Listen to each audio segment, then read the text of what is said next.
Shivkranti TV news अन्याय, अत्याचार, बेकायदेशीर कृत्य करणाऱ्या विरुद्ध शोषित पीडित न्याय देणारा एकच आवाज. Shivkranti TV Dinbandhu news. संपादक सत्यशोधक शंकरराव लिंगे. 73 87 37 78 0. सोलापूर जिल्हा परिषद पंचायत समिती निवडणुकीत पालकमंत्री जयकुमार गोरे यांचा झंझावाती प्रचार सपाटा. भाजपाचाच विकासाचा एकमेव पर्याय. सोलापूर जिल्हा परिषद व पंचायत समिती निवडणुकीच्या पार्श्वभूमीवर पालकमंत्री नामदार जयकुमार गोरे साहेब यांनी 31 जानेवारी रोजी दुपारी 12 वाजल्यापासून भाशी, नरखेड, उपळाई, बेंबळे, टेंभुर्णी, मोडनिंब आदी ठिकाणी सलग जाहीर सभा घेत जोरदार प्रचार केला. या सभांमधून बार्शी व माढा तालुक्यातील जिल्हा परिषद व पंचायत समिती उमेदवारांच्या प्रचारासाठी भाजपनं आजपर्यंत केलेली विकास कामे आणि पुढील काळातील ठोस विकास आराखडा थेट जनतेसमोर मांडण्यात आला. पालकमंत्री म्हणून प्रत्येक काम पूर्ण करण्याची ठाम हमी त्यांनी दिली आहे. पुढे बोलताना जयकुमार गोरे साहेब म्हणाले की देशात आणि राज्यात भारतीय जनता पक्षाची सत्ता असताना सोलापूर जिल्हाही भाजपाच्या माध्यमातून सत्तेत गेला पाहिजे.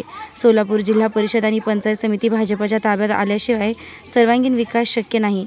विरोधक कितीही टीका करो तर निधी हा सत्तेच्या माध्यमातून येतो आणि योग्य दिशा मिळाल्यावरच विकास होतो. त्यामुळे आपल्या भागातील सर्व उमेदवार हे भारतीय जनता पक्षाचेच निवडून यावेत, असे स्पष्ट आवाहन त्यांनी केले. या सभांना माजी समाज कल्याण सभापती शिवाजीराजे कांबळे, रणजित बबनदादा शिंदे, सर्व भाजप उमेदवार व मोठ्या संख्येने कार्यकर्ते उपस्थित होते. जनतेच्या प्रतिक्रिया जाणून घेतल्या असता भाजपाला मोठे यश मिळेल तसेच मत अनेकांनी व्यक्त केले. मात्र काही ठिकाणी ओबीसी जागांवर कुणबी मराठा उमेदवार उभे केल्यामुळे भाजपाला फटका बसू शकतो, अशी चर्चा ऐकायला मिळाली. यामुळे काही ओबीसी नेते नाराज असल्याचं चित्र दिसून आलं. तरी एकंदर वातावरण भाजपाच्या बाजूने असून काही मोजक्या ठिकाणीच अडचणी असल्याचं स्पष्ट झालंय.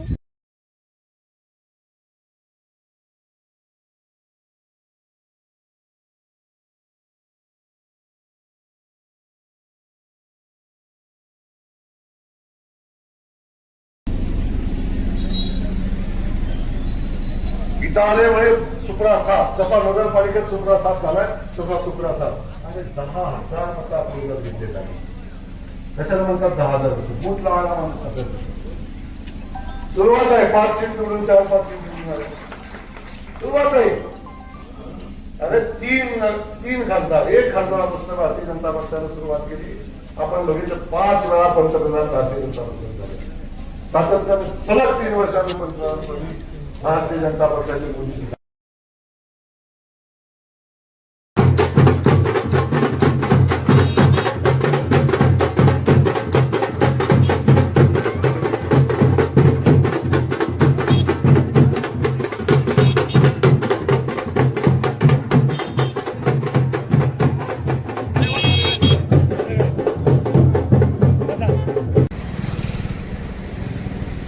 शक्तीपीठ महामार्ग कशावर खातात माहितीये का तुला? मग खरं सांगू का, लहान मुलाला आई सांगते ना, बाबा बाबा चांदोबा आणून देतो.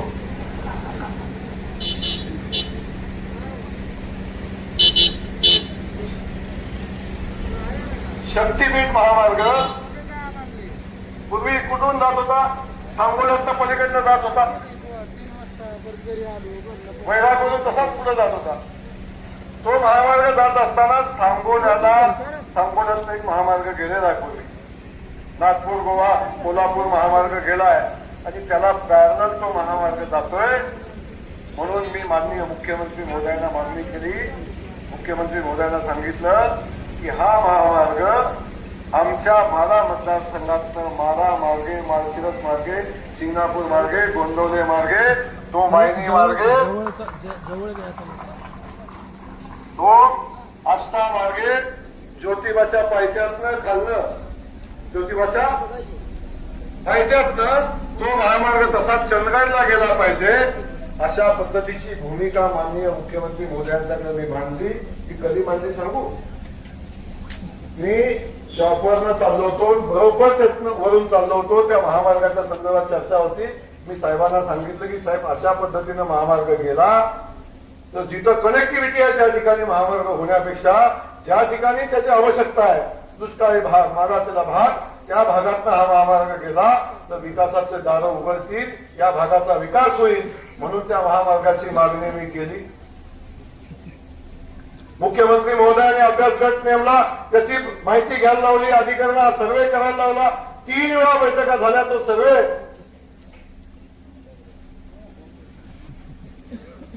सर्वे करायला लावला. एका बैठकीला हे महाशय टपकले आणि बाहेर येऊन काय म्हटले,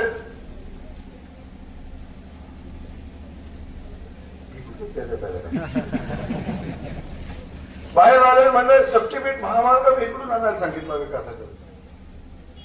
आता तुम्हाला खरं सांगू, या भागातनं तो महामार्ग गेला पाहिजे ही भूमिका माननीय मुख्यमंत्री महोदयांच्याकडे मांडली आणि मुख्यमंत्री महोदयांना पटलं की हा जो हायवे आहे, हा सांगोलातनं जो हायवे जातो, नागपूर गोवा हायवे जातो, त्याला हा पॅरलल हायवे झाला. त्याच्यापेक्षा या बाजूने हायवे गेला तर या भागाचा विकास होईल, अशा पद्धतीची भूमिका मुख्यमंत्री महोदयांच्याकडे मांडली आणि मुख्यमंत्री महोदयांनी त्याला दुजोरा दिला आणि आता तो फायनल केला आणि त्या भागातनं महामार्ग चालला आहे. काय सांगू, अलीकडे अशी परिस्थिती झाली, वाजंत्र्याचं काय काम असतं वाजंत्री विसरून गेलं. वाजंत्र्याचं काम काय असतो, नवरदेवाला स्टेज पर्यंत आणायचं सोडायचं. आमच्या बाजू इमानदारीने काम करतात, वाजंत्री इमानदारीने काम करतात. ते नवरदेवाला आणतात, स्टेजवर सोडतात, नवरदेव स्टेजवर चढतो. आमचं हे वाजंत्री स्वतः स्टेजवर चढतंय. काय करतील माणसं, आपण समजून घ्या. आता इकडचं काहीच होत नाही म्हणल्यावर आता शक्तीपीठ महामार्ग आणला अशी परिस्थिती आहे. तर ह्या सगळ्या बाबतीत आपण विषय असेल, सगळे विषय आपल्या सगळ्यांच्या समोर असतील. मी आपल्याला एवढंच सांगेन, या सगळ्या विषयाच्या संदर्भात भारतीय जनता पक्षातनं आम्ही ताकदीने काम करतो. पालकमंत्री मी आहे. आता मला इथं आपल्याकडून प्रश्न विचारायचा आपल्याला की ते नाही विचारायचा, ठीक आहे. आम्ही विधानसभेत सोबत काम करतो, मंत्रालयामध्ये जातो, पालकमंत्री म्हणून माझ्याकडे येत असतील, आणखी मुख्यमंत्र्यांकडे जात असतील. पण इथं आल्यावर मुख्य आता हे मला चिठ्ठी दिली खाली, या चिठ्ठी काय दिली माहितीये का तुम्हाला? पालकमंत्र्यांना भेटलं काय चर्चा झाली माहितीये का तुम्हाला? मी तुला आले की सांगा, पालकमंत्र्यांची चर्चा झाली, मग काय झालं सगळं.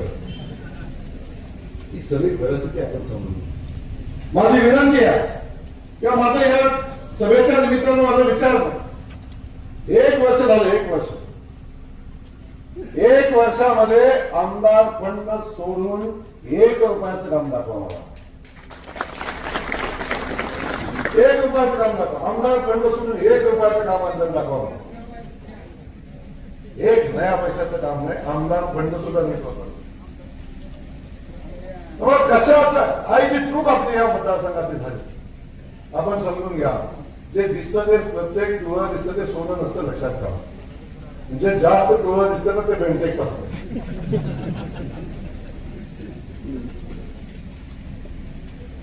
आणि काही दिवस घरात घातलं की मग कलर निघून जातो इकडनं आणि मग कळायला लागतं ते बेंटेक्स आहे. पण बेंटेक्स कळायला सुद्धा 2-3 वर्ष जातात, की एका वर्षातच कळालं. माझी विनंती आहे, त्यामुळे बाकी सगळे विषय सोडा, पण माझं या निमित्तानं सांगणं आपल्याला एका चांगल्या नेतृत्वाच्या पाठीशी उभं राहणं आपलं कर्तव्य आहे. आणि त्या कर्तव्याच्या भावनेतून मी आज आपल्याला सांगतो, आपण ज्या निवडणुका लढतो ती जिल्हा परिषदेची निवडणूक आहे, पंचायत समितीची निवडणूक आहे आणि भविष्यात ग्रामपंचायतीच्या निवडणुका होणार आहेत. आणि हे सगळे जे संस्था आहेत, या सगळ्या संस्था ग्रामविकास खात्याच्या अंतर्गत येतात. दादा समजा चुकून होणारच नाही तसं, या गटात तर बिलकुलच नाही. मी लीड सांगतो जाताना किती आहे, या गटात तर घडणारच नाही. पण चुकून काय अपघात झाला आणि या गटात कोण निवडून आलं, कुठेही निवडून आलं तरी अगदी ग्रामपंचायतीतलं कुठलंही काम करायचं म्हणजे अगदी आमच्या भगिनींच्या बाळपणापासून बाळ मोठ्या होण्यापासून स्मशानभूमीत जाईपर्यंत जे जे करायला लागतं ते सगळं ग्रामविकास खात्याच्या माध्यमातून होतं. गावात गटर बांधायचे,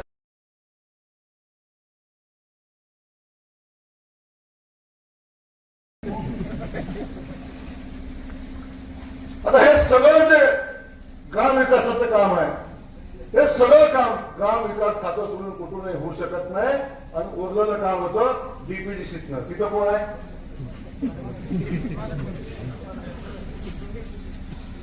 हे जाणार कुठे?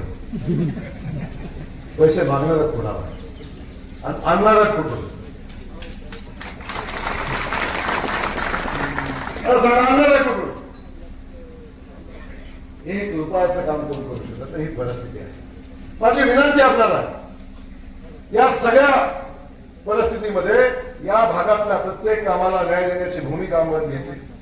अरे रणजित भैया आमदार असू दे नसू दे, पण मी आज सांगतो, या माऱ्याचा पालकमंत्री आमचा रणजित भैयाचा आहे.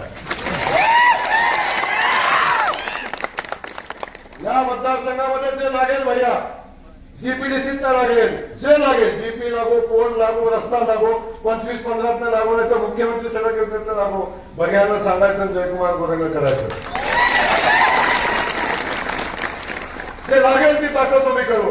माझी विनंती आहे, आता ग्रामविकास खात्याचा मंत्री म्हणून मी काम करतो, सोलापूरचा पालकमंत्री म्हणून काम करतो. सोलापूरची जिल्हा परिषद भारतीय जनता पक्षाची निवडून आली पाहिजे, हे सांगण्यासाठी ज्योतिषाची आवश्यकता नाही. कोण म्हणतं आताच महापालिकेची निवडणूक झाली, महापालिकेच्या निवडणुकीचा निकाल लागला. आपण बघितलं कसा निकाल लागला. आमचे पत्रकार बांधव बसले तिथं, म्हणायचे 52 लागतील, 55 लागतील, 60 लागतील. मी पहिल्या वर्षी सांगितलं 75 पार, कोण ऐकायला तयार नाही. आजच्या दिवशी योगेशनी सांगितलं 85 पार. म्हणजे असं कुठं काय असतं, पालकमंत्री काही पण बोलतोय. झालं ना 87. अनेक लोक म्हणली भाजपचा सुपरा 7 नगरपालिकेत झाला. काय झालं? सुपरा 7 झाला. आपण बघितलं असेल, ज्या भारतीय जनता पक्षाचे 2017 साली फक्त 31 नगरसेवक होते. किती? 31 नगरसेवक. 2 नगरपालिकामध्ये भारतीय जनता पक्षाचा नगराध्यक्ष होते, ते पण कुठं? अक्कलकोटला. एकाच नगरपालिकेमध्ये 21 नगरसेवक होते, बाकीचे 10 नगरसेवक अख्ख्या जिल्ह्यात नव्हते. 4 नगरपालिकेमध्ये भारतीय जनता पक्षाचा नगराध्यक्ष निवडून आला. 3 नगरपालिकेमध्ये भारतीय जनता पक्षाचे बहुमत सत्ता आली आणि 31 नगरसेवक होते, इथं 144 नगरसेवक भारतीय जनता पक्षाचे निवडून आले.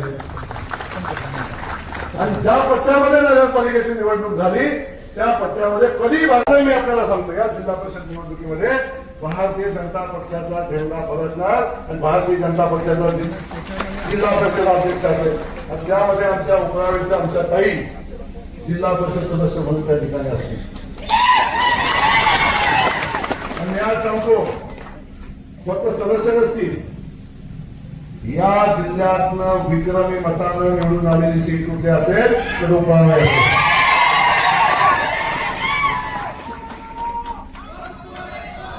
आज या गटातल्या सगळ्या लोकांना मी सांगतोय, आपण विक्रमी मतानं निवडून द्या. निवडून येण्याची शंकाच नाही मला.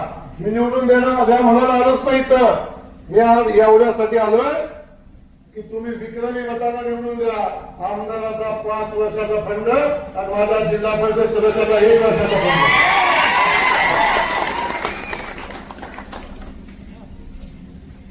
25 कोटी रुपये 5 वर्षाचा त्याचा वजा केलं, 20च राहिलं. नाही, जर तुम्ही जिल्हा परिषदेमध्ये विक्रमी मतानं निवडून आला तर 21 कोटी रुपये जयकुमार गोरे.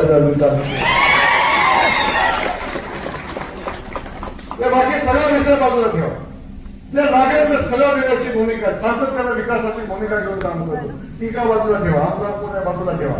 तर आपल्याला विकासाचं राजकारण करायचं. दादाने आपल्याला संस्कृती घालून दिलेली आहे आणि ती संस्कृती घेऊन आपल्याला पुढे जायचं. या भागातला जिल्हा परिषद सदस्य आपला असला पाहिजे, ताकदीनं त्याच्या पाठीशी उभं राहिलं पाहिजे. आणि हे सांगण्यासाठी मी या ठिकाणी आलो. या भागातला कुठलाही प्रश्न असू दे, या भागातला कुठलाही विषय असू दे, प्रत्येक विषयाला न्याय देण्याची भूमिका आम्ही घेऊ. त्या भागातल्या अनेक विषयासंदर्भात चर्चा झाली. मगाशी सांगितलं की 2 गावांच्या प्रधानमंत्री मुख्यमंत्री सडक योजनेचा विषय सांगितला. उपळा ते अंजनगाव रस्ता भैया भेट घेत मला म्हणजे 9 ते 5 किलोमीटर आहे. उपळा ते चिंचोळी रस्ता तिथे म्हणजे अंतर थोडंसं जास्तीच आहे. दादा मी पालकमंत्री तुम्हाला केले, आता ग्रामविकास खात्याचा मंत्री माझ्याचं तुम्हीच आहे. ज्येष्ठांना सांगत नाही, समजून घ्या. ठरवायचं म्हणून पण सांगत नाही. तर दादा तुम्ही हे 2 रस्ते दिले. जयकुमार गोरेचा शब्द आहे, येणाऱ्या 3 महिन्याच्या मध्ये दोन्ही रस्ते मंजूर करून देतो. फक्त जिल्हा परिषद सदस्य विक्रमी मतांनी निवडला पाहिजे. आमचे 2 पंचायत समितीचे सदस्य आहेत, दोन्ही पंचायत समितीचे सदस्य बहुमतानं विक्रमी मताने निवडले पाहिजे.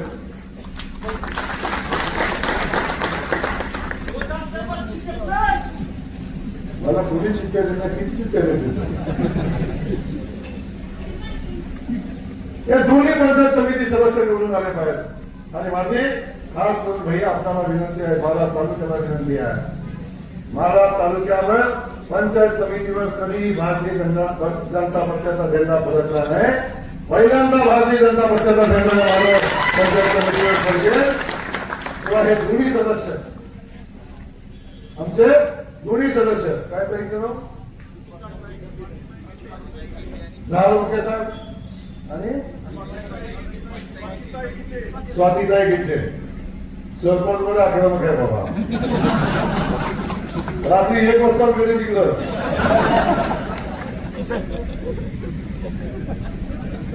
भाव करायला लागते सांगितलं.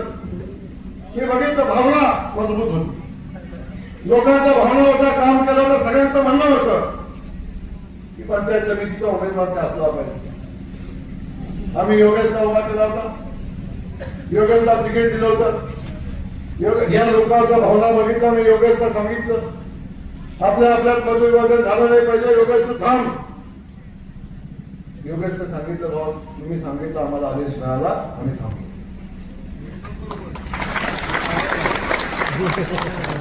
आता सगळं केलं, तुम्हाला भाऊ केलं.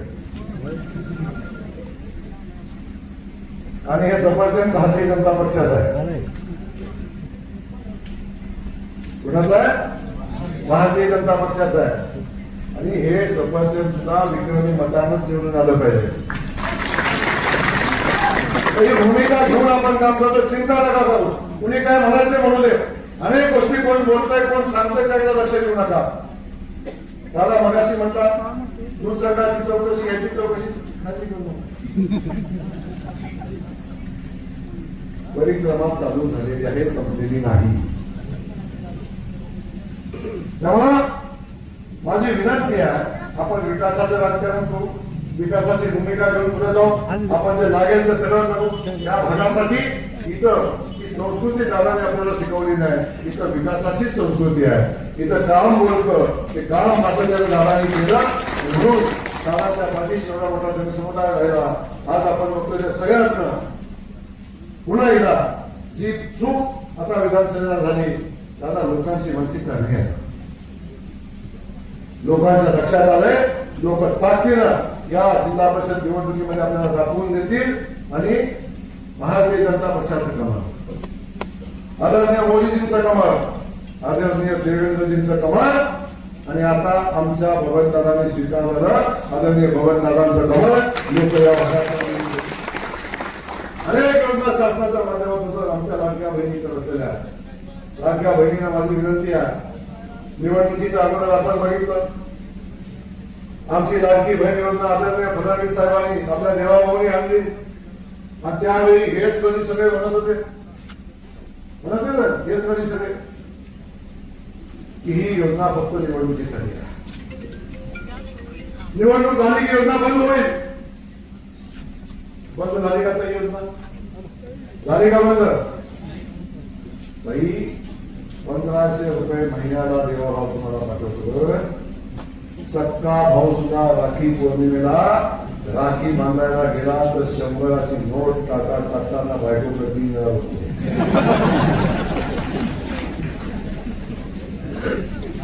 तीन बायकोकडे बघतो. बायकोनं जर मान हलवली तर कधी ताटात टाकतो, नाही तर पुन्हा खिशात घालतो. साडीचा जमाना गेला, साडीचा जमाना गेला. सक्का भाऊ सुद्धा विचार करतो वर्षात एकदा राखी पौर्णिमेला भावाला ओवाळणी देताना देवा भाऊ महिन्याला 1500 रुपये माझ्या बहिणीच्या खात्यावर पाठवतो आणि आमच्या बहिणीचा सन्मान करतो, बहिणीला स्वाभिमान उभं करतो.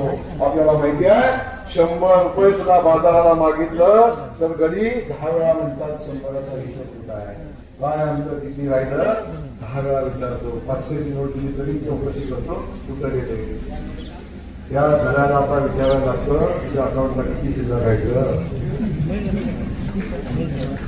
परिस्थिती आमच्या देवाभावाने निर्माण केली. लक्षात ठेवा. त्या सगळ्या लाडक्या बहिणीला सांगा, जो भाऊ आपला सन्मान करतो त्या भावाच्या पाठीशी उभं राहिलं पाहिजे, त्या भावाच्या कमळाच्या पाठीशी उभं राहिलं पाहिजे.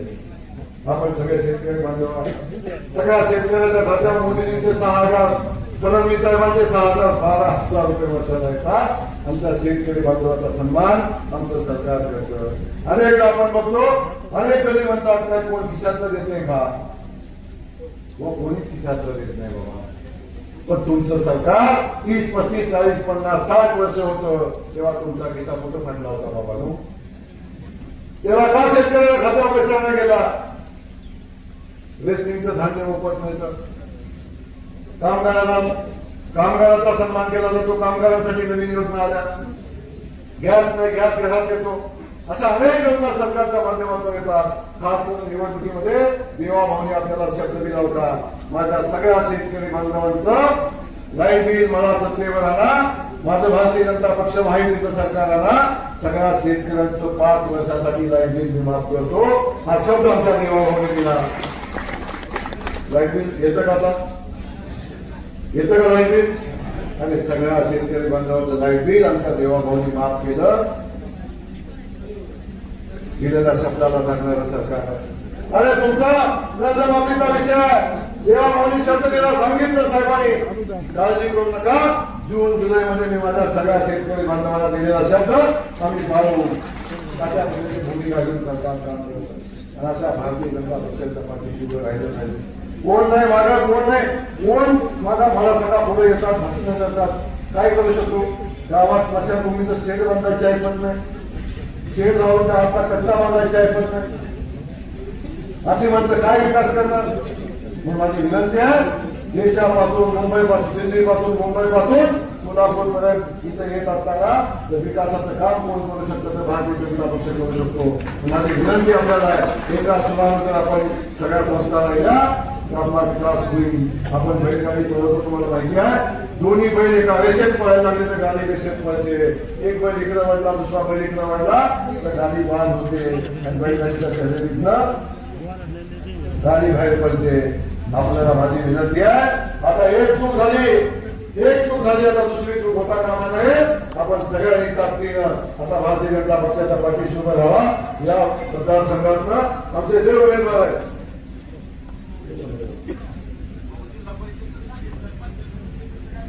पंचायत समितीने सांगितलं ना,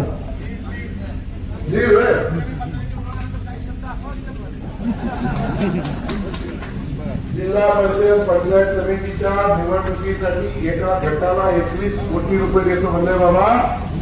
आमदार तुमचा 4 वर्षात देऊ शकत नाही तेवढं माझा एक जिल्हा परिषद सदस्य करेल. हा शब्द दिलाय मी.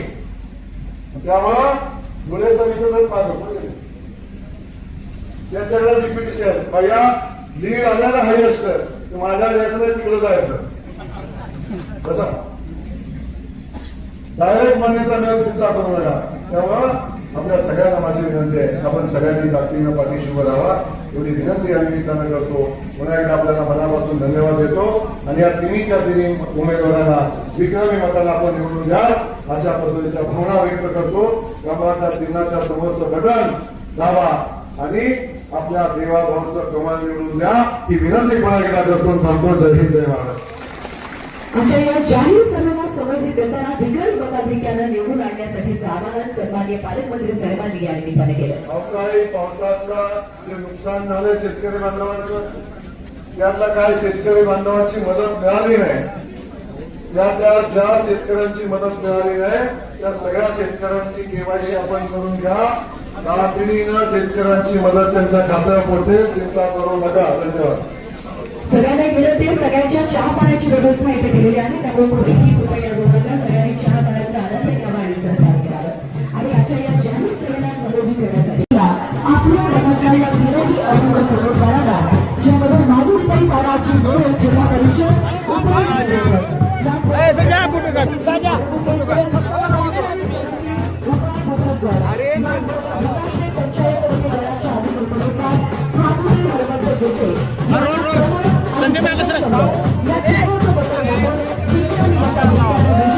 करावं, त्यांना निवडून आणावं आणि सहकार्य करावं सर्वांना विनंती करते.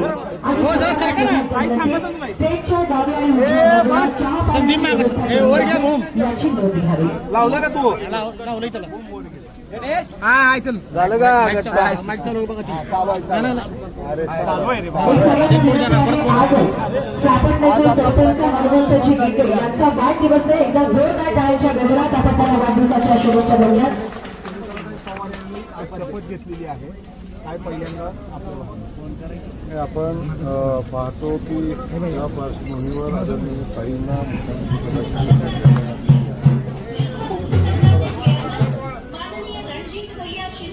जरा बंद करा बंद करा तिकडे चालू आहे आता बाहेर बाहेर चालू आज वर घ्या ना किती वेळा सांगा नेत्राजी पवार यांनी शपथ घेतलेली आहे. परिस्थिती दुःखद आहे. अशा याच्यात शपथविधी झालेला आहे. काय काय भावना आहे? बरोबर आहे बाजून घ्या तरुण पक्षाला आधार देणं, त्यांच्या पाठीशी उभं राहणं, एवढ्या सगळ्या भावना वर सोबत घेऊन ताईंनी आज उपमुख्यमंत्रीपदाची शपथ घेतलेली आहे. आणि सगळे मिळून मनापासून त्यांना मुख्यमंत्रीपदाच्या त्यांच्या उपमुख्यमंत्रीपदाच्या कालखंडामध्ये त्यांच्या हातून खूप चांगलं काम व्हावं. दादांचे जे जे अपुरे राहिलेली कामं आहेत ती त्यांच्याकडून पूर्ण व्हावेत अशा पद्धतीच्या सदिच्छा मी या निमित्तानं व्यक्त करतो. त्यांना मनापासूनच्या शुभेच्छा आहेत. काही मंडळी आहेत उभाठवाले काही नेते त्यांनी अशी टीका केली आहे की भाजप याच्या मागं आहे. इतक्या तातडीनं त्यांना शपथ घ्यायला लावण्यामागं भाजप आहे.